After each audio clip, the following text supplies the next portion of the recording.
Welcome back to another video here on Off Scratch, and today we're talking about the correct wrist motion in the golf swing, particularly in the backswing. Yeah, 100% Nat. Like, I see this as one of the most misconstrued errors in the golf swing, but also this would create slice shots with your driver. This would create weaker shots with your irons. And we all know we don't want to see the slice and we don't want to see those weaker shots. So I want to run through some feelings here of what we can do at the top of the backswing. And I want to talk a little bit of advice from Nat from shoulders as well, because having poor shoulder mobility can really impede you actually getting this. So some exercises from Nat would be really nice at the end of this video, because this is exactly what we do here at Off Scratch. Golf instruction from myself and golf fitness from Natalie to help you improve. You're going to see the correlation between if you have a lack of mobility, you might slice just simply because of that. Okay, Nat, so just address that golf ball for me. Let's talk through bad issues first, and then we're going to talk through what I would really like people to see. So if you just swing the top of the backswing for me. Good. So what I want to see is, like Natalie's got here, nice flat left wrist. I'm going to exaggerate you here, Nat, because you get a little bit cupped. I do. It's your little bad habit.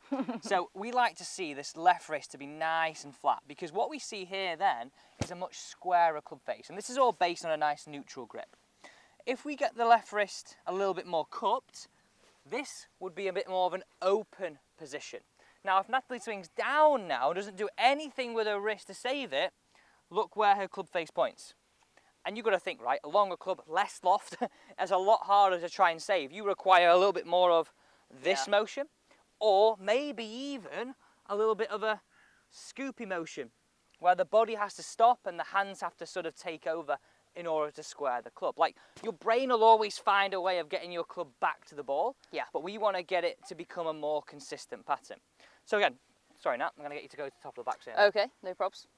So what we want to see, we know that now. We want to see that left wrist nice and flat, so flatten that off. And what I tell golfers, Nat, is really feel that logo is more to the sky. Yeah, so it's not scrunched. It's logo to the sky. Or if you're more right hand dominant, right palm more to the sky, okay? That's really what I'd feel. And look at this close up here. Here's me just fighting with Nat here to get this. Now, there's a big correlation here. If you've got really poor mobility in this right shoulder, and sometimes we see this chicken wing, you can see now how that's going to really impact your left wrist. So an analogy that we've used a lot of the time isn't that hold the plate? Yeah, definitely. It's that kind of dinner plate position here where you'd be able to hold a waiter's tray with your drinks. Exactly, and you need more of that.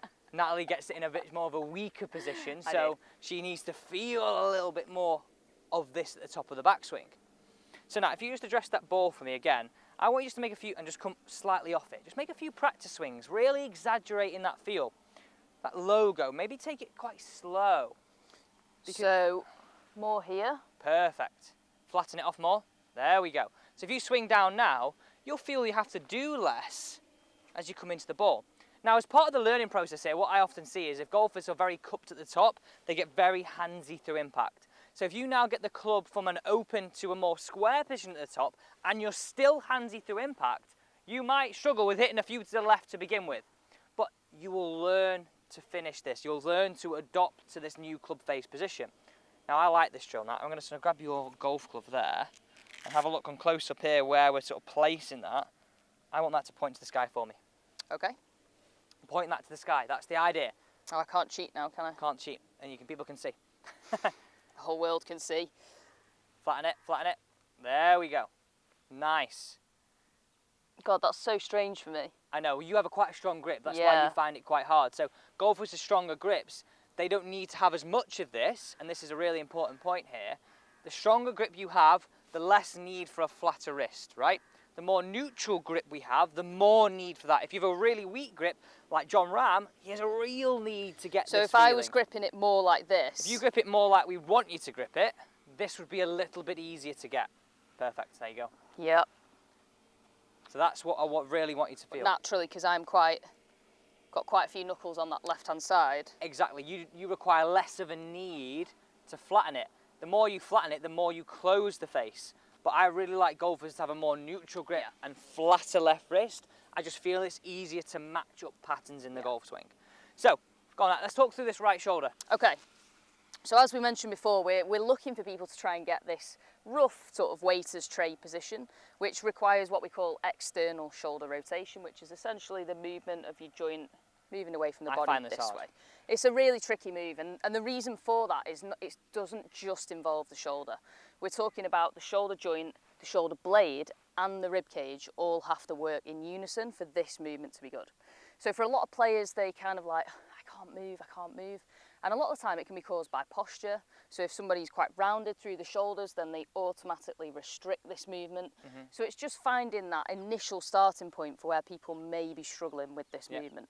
So if they're having a look at their posture in the mirror and they think, actually, I'm a golfer who stands quite a lot like this, then we want to just open out a little bit, get a little bit more neutral and allow this to have a chance to work effectively. So would that be a really quick win with that, just having a better posture? Definitely. So that in it's, you know, it's like normal setup posture to the ball. If this is off, then the backswing kind of not falls apart necessarily, but has to manipulate around where it starts. And that's the same thing. So if we can get that posture a little bit more neutral, we'll have a much greater chance of improving this. So to show us a good way of getting into that, so show us the difference between what we're saying as round-shouldered to sort of good posture, just so people could almost copy this at home. We'll do it with the club because obviously we're always practicing hitting shots. So if I'm set up to the ball and I'm typically just a little bit sort of hunched and rounded here through the top of my spine, and all this area feels quite compressed, you can see it in my mic here, the mic almost got swallowed by my chest. All we're looking for is just to pull the shoulders back very slightly, and what feels like tuck the hips under just a tiny bit. I think one of the key mistakes with players is they over exaggerate this and they get like this and it's almost too far the other way. Now my elbows are so tucked in, I can't fold and I can't turn Almost anyway. too pinned back. Too exaggerated. You have to be relaxed in this position.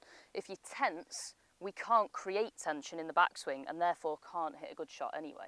So you have to just find neutral but be relaxed with it.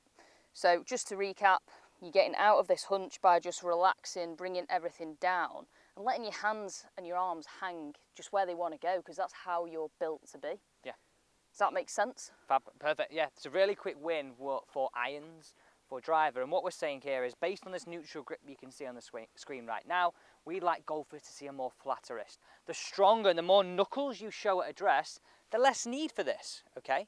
But what I really think as a way of building a consistent game and a more repeatable pattern, if you've got a really strong grip, let's edge this a little bit more neutral and let's look to flatten that wrist towards the top of the backswing. It creates a more repeatable pattern, in my opinion, for a lot of golfers. And equally, if you're a golfer who's a very weak grip, if you want to keep your weak grip, I would always recommend, again, coming back to neutral. So moving those hands as you're looking at the club, operating a bit more to the right of the club, and again, looking for that to be flat at the top of the backswing. Thanks so much for watching. Don't forget to subscribe to the channel here at Off Scratch and turn on the bell so you never miss an upload every single Thursday.